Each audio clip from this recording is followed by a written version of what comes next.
असेल त्यावेळी तू मनापासून मला हाक मार, मी तुला इथे येऊन भेटेन. वा लय भारी.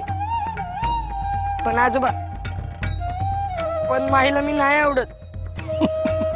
कोण म्हणाल तुला असं? अरे माई अजून तुला ओळखत नाहीये, म्हणून तिला तसं वाटतंय. नाही, आता मी परत घरी नाही जाणार. असं का बोलतेस माई? तो परत येणार नाही. तो परत कधी येणार नाही. तू त्याला परत बोललीस ना, म्हणूनच तो निघून गेला असेल. तू माझ्या दादाला अशी सारखी सारखी का बोलत असतेस? तो तुझा कोणीही नाही.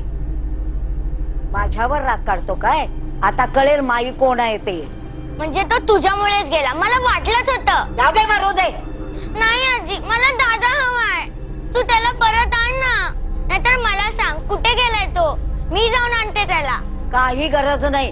शाळेची तयारी कर आणि त्याचा विचार मनातनं काढून टाक. माई तू वाईट आहेस. तू दादाला घरातून काढलंस ना, मी देवबाप्पाला सांगेन, ते तुला खूप मोठी शिक्षा करतील.